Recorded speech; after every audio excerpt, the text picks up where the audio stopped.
Hi there and welcome to Ready STEM Go, where we talk about some of the big STEM questions floating around with our QT researchers, students and alumni. Hi, my name's Nicola and I'm a final year Science and Communication student here at QUT. I'll be chatting with our experts and getting to guide you through some different thought-provoking topics this season. We're here today at the Games Lab at the Kelvin Grove Library. QUT would like to acknowledge the Turrbal and Yagara as the traditional owners of the land on which QUT now stands.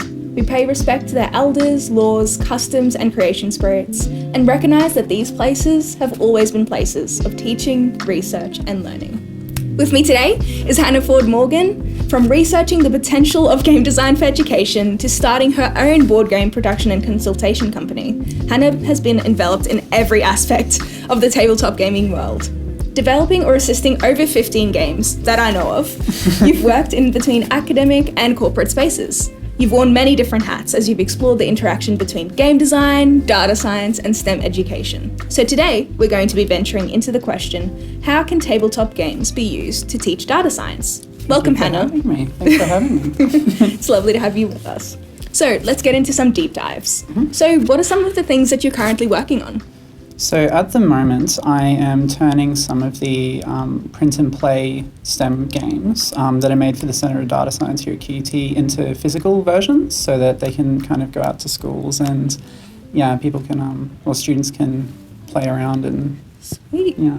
Awesome. So what are some of those games called? What are they about? One of them is this one, Stats and Stats Return to Earth, which is all about it's 1,000 years in the future and you're coming back to the planet and you sort of have to use satellite imagery kind of principles to look at what might be under the ground or what resources you can find and how you can rejuvenate the Earth.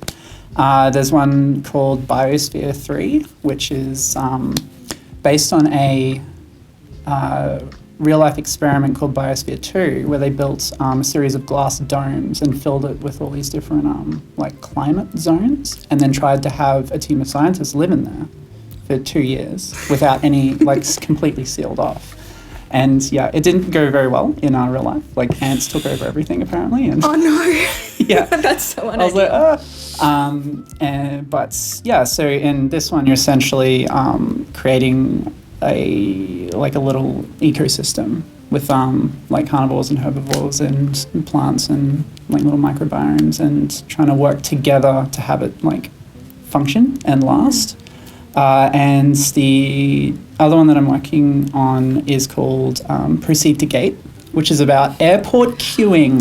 Love that. Yeah, but which is one of the things that is being researched. How do you have the right amount of staff? How do you, make it as easy as possible for people to get to the airport and to the plane? So without giving too many game secrets away, what are some elements of game design that lends itself particularly well to helping communicate data science?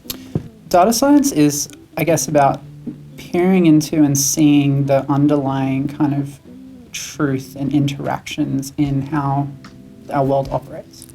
It's relatively easy to separate out the elements and mechanics of a data science or scientific concept and then put it into a game. And then the main benefit, I feel, is that you can then experiment and explore the concepts in an interactive, collaborative way.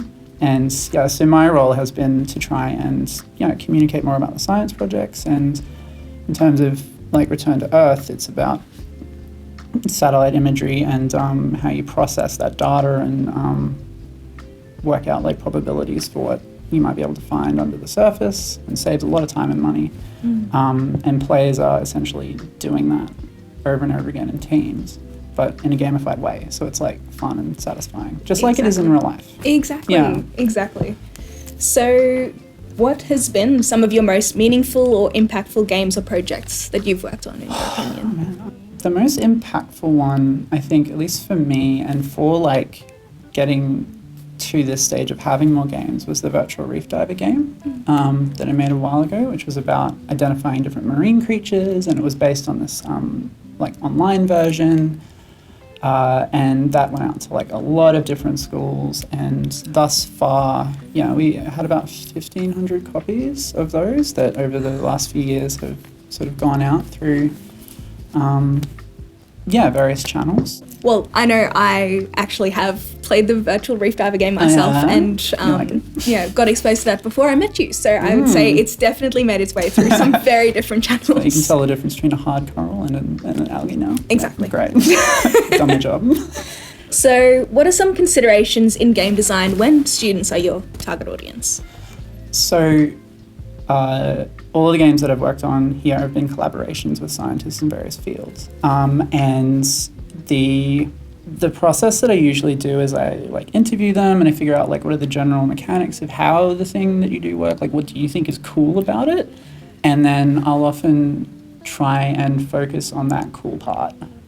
But then in emphasizing those aspects, which can be more entertaining because you're moving bits around and influencing things and having quite a large impact in the game, or trading fish, which you can't really do in real life. Sometimes some of the things that might be a bit more core or central to the science, the gathering analysis of data are less emphasized. I think that's the primary consideration. It's just making sure that the gameplay is also an important focus. Getting to play around and see how the things fit together can be really good, so that if you've ever done a math test and it's if one train is heading this way at this speed and one train is heading this way at this speed, at what point, we can understand that, but it's hard to get into that. But if you were playing a game with trains, and it's your success in the game depends on you accurately or semi-accurately figuring that out, that can be a good way to practice it at the very least. 100%. So I think a safe, low-risk way to practice and also have fun and to make mistakes with the concepts, because sometimes I think in education there can be this internal or external pressure to get every answer right and to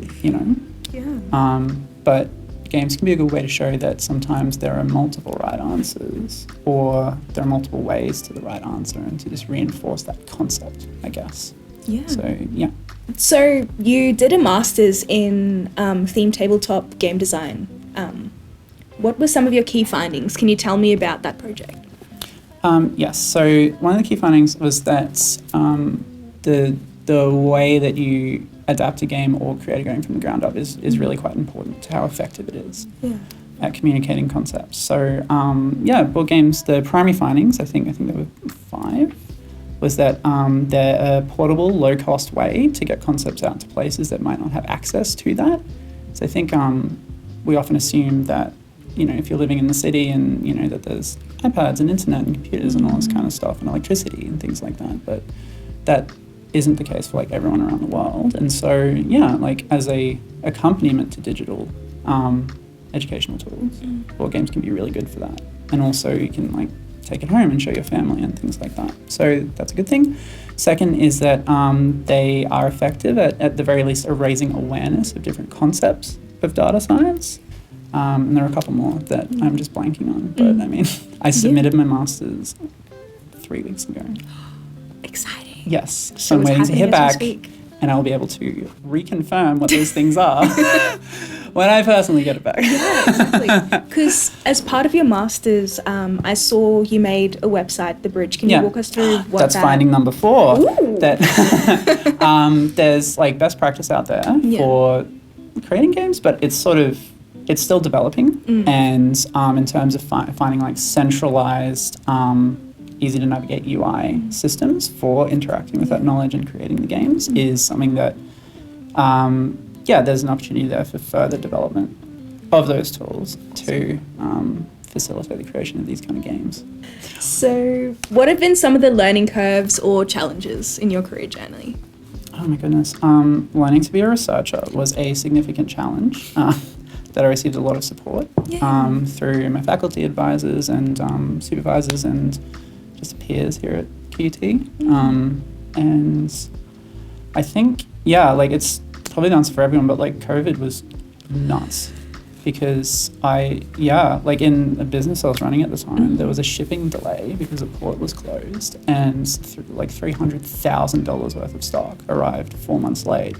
So instead of October, right before Christmas, it arrived in like February when no one is buying board games. So in terms of the development of these games, that was something that was quite challenging. But yeah, I've sort of been solving that problem by partnering with a business here in Brisbane called ePrint online. And so they've been developing their ability to make and produce games domestically. So it's, that's what these 2 games were made at. And I'm going to be printing the physical versions of the other 2. So you've got a few amazing initiatives as a veteran in the field that bring together the current and future game production community. So I'll just mention one. So could you talk to me about Mega Project and what that involves? Mega Project is a student-led simulated kind of company where anyone can join at any time, bring their skills in and work collaboratively on a project. Sweet. There might be a video game or anything else. Was there also another project that you did with QT in terms of something about the campus? Oh yeah. It was trying to set up a interactive monster hunting treasure hunt, physical based Pokemon Go thing around the campus. And so we would put just these little monsters and creatures around the place, and you could scan them or collect them. And then those things there were clues about where they would all be. And then once you got the little monsters in real life, you could actually come to a central point in the library and meet everyone and socialize. And we built on the table, a 2x2 meter 3D copy of the campus. Awesome. It was so sick. Yeah, that sounds really and cool. so you were literally having your monsters jump around and battle each other with these little rules. But I don't know, just real world kind of gamified exploration of spaces. 100%. That's always really interesting. It's a shame that I missed it. That sounds I think some of the things are still up and around the place. So. Ooh, I'll have a look. It's a real treasure hunt now. So what advice do you have for young people looking to either go into tabletop game development or data science? How should they get started on their journey? Yeah, I think just having a go and breaking out some paper and just scribbling around and trying to make something is a really good thing to do. There's lots of really nice communities. There's the Tabletop Game Designers Australia kind of organisation. It's on Facebook. I don't know if they've migrated to other platforms, but one thing that I do for myself that I think is quite practical advice is pick a deadline thing that is external to your own motivation. That's what I advise everyone to do in any kind of creative thing. So with my games, I go, okay, there's a convention in a few months. I want to go there with a prototype or the full thing. And then I procrastinate for 2.5 months and then whip it together and get it done and take it. So I think, signing up for things can be really good. And for folks that might be nervous about showing their game ideas, will my game be stolen? Will it, will other people, unless you're Monopoly or Cards Against Humanity, there is no financial incentive for people to steal your game because we don't know if it's any good or not. Sorry, but that's just how it is. So show as many people as you can, pick external deadlines to work towards. Awesome. So just for you, where are you looking to adventure into next? What's next for you? Building, I guess, a knowledge base and supportive kind of set of resources and people and that are making games or wanting to make games, and just trying to link people that would like to learn how to do this to the information they need to do it. So, and at the moment I do a lot of it very manually. So through Zoom, or I meet up with people and I'm okay, well, you could do this, this and this. And the bridge is sort of part of trying to get that information out of my head and to allow people to sort of use it to create what they're trying to create. Because I think that's what became the real motivator for me is I love seeing people play my games and having fun and enjoying and learning things, and there's just so many cool game ideas out there that people have, but when you hit reality and how to funnel it into a physical thing, it's a step-by-step process. That sounds like a really tough challenge ahead, but it'll be really interesting to see how those pieces of the puzzle will start to fit together. That's sort of why I keep making games myself, is because I really want to keep testing these systems and finding new ways for people to do their thing. So Awesome. Well, thank you so much, Hannah, for coming on. It's been a privilege talking to you. thank you for having me. It's been really fun. I'm sure we will have plenty more conversations. So, And for those of you watching at home, stay tuned for the next Ready STEM Go episode.